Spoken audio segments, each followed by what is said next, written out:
It's the majority of one person's content of their home or their collection or their life. And so it could be a moving sale, it could be a relocation, it could be they went in a rest home, or they downsized, or they died, or they moved to Europe, or they foreclosed on their home. That's what I call an estate sale. It's enough to be an estate, a complete, sellable estate, a content.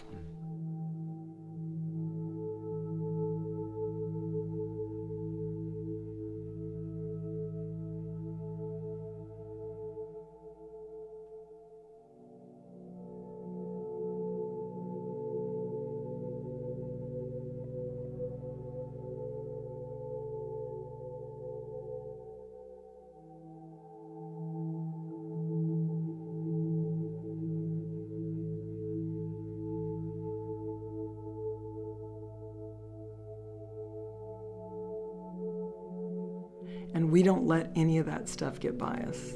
I mean, any of the pornography, any of the humiliation, any of the bloody underwear, or the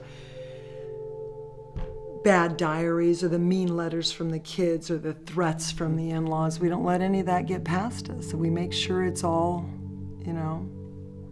amicable and kind and loving and generous, and that when the neighbors go in there, instead of making fun of them and saying what a pig their neighbor is, or shaking their head at them or being embarrassed for them, we make sure that neighbors are envious and that they're impressed and they're respectful and they feel really lucky and honored to walk into that house.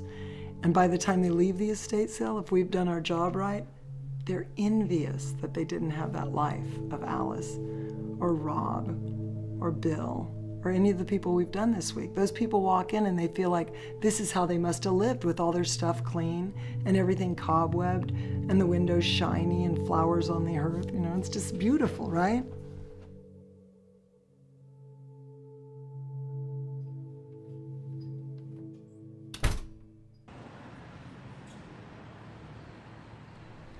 I used to write a letter by hand to every person that was invited. I had about 100 people on my mailing list that had given me their addresses. It was mostly friends and collectors. And I'd handwrite all the envelopes, and I'd handwrite, hey, you guys come on over. This is wonderful. It's magnificent. This lady's so amazing. She loved flowers, and she had china cups, and she had beautiful slips and wonderful purses. And you're going to love this place. Come over Thursday, and we're going to have coffee there, and I'll make you some iced tea, and we'll shop through her house. And then it got bigger. And then I had to send an email. And now it's so mass market, it's almost embarrassing. There's 9,000 people that get my email twice a week. And I try to make it personable, but it never feels personable enough.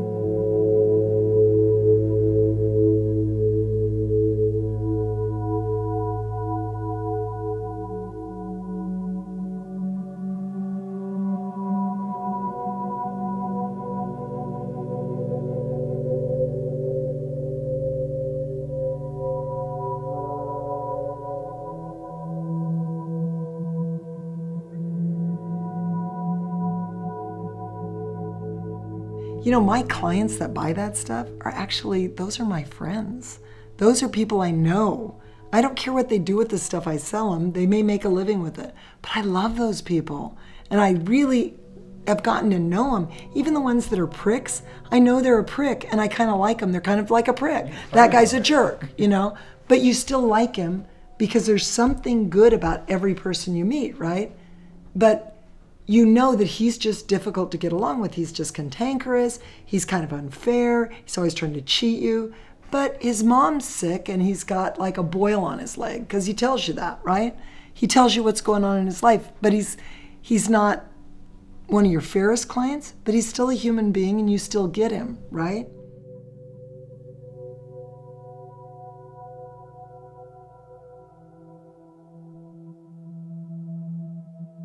I've had to teach myself and jar myself back into reality over and over that these things are not what I think they're worth.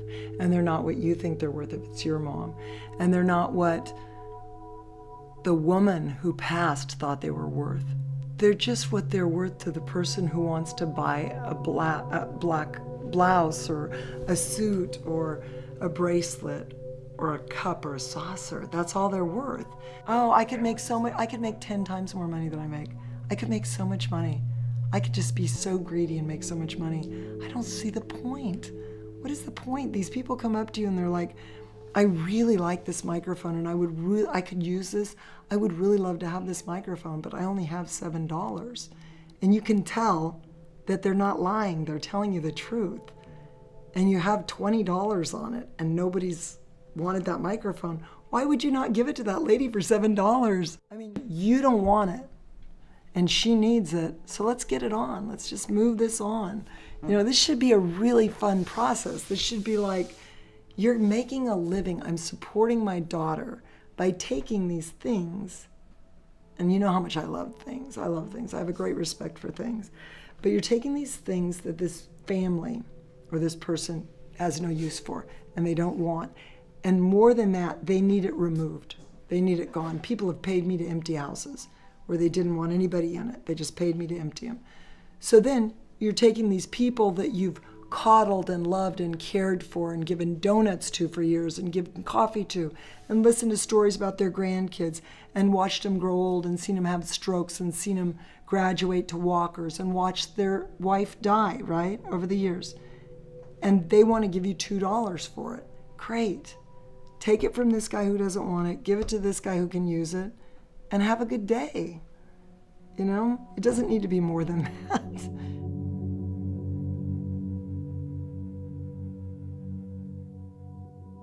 And I think there's enough stuff. I think we've got enough fucking stuff. We don't need any more stuff, you know, anywhere, right? You need your food and, you know, you need your baby stuff, but that's about it. There's plenty of stuff if you look around, right? And it's not going anywhere. It's not like it's gonna fly up in space. It's gonna go in our dirt and then they're gonna have to make more stuff. But I think people get too connected and they get too engulfed in owning anything. It's just stuff and people get carried away. I mean, I have seen, let me tell you the extremes, okay? I try to stay away from this, but you never know when it's coming. Sometimes they blindside you. I have seen families never speak again over stuff. I have seen families beat each other up over stuff. I've seen families alienate themselves from their parents over stuff. And it's just stuff that the universe lets you enjoy, right? And then you retire and somebody else babysits this stuff. And you only hope while you're alive, that when you die, somebody else is going to respect it enough to dust it and love it and photograph it and enjoy it and hold it and drink out of it, right? But you know what? Somebody might just throw it all away in a landfill. And there's nothing you can do about it because you're dead.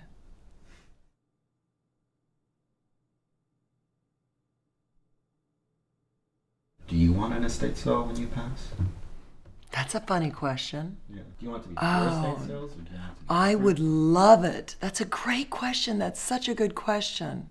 And you're going to have to play this back to Sophie. Okay. So I would like an estate sale for myself to be only people on my email list and my neighbors and friends. And I would like to have nothing sold. So there's no prices or no value on anything. And it would have to be like a lottery thing, like where you all line up and everybody gets one thing. Everybody gets to pick one thing in line of order of how they came. And then when they get done with it, they get back in line, they pick another thing. And everybody just takes what they want. That's how it would have to be done to make me happy. Everybody takes what they want. They just clean out the house. That would be so fantastic. What a great question. I would love that. And you know, since you asked me that, I'm going to go up there. She came here for me to do her hair. I'm going to go up and tell her as I do her hair that that's what I would want. That is exactly what I'd want.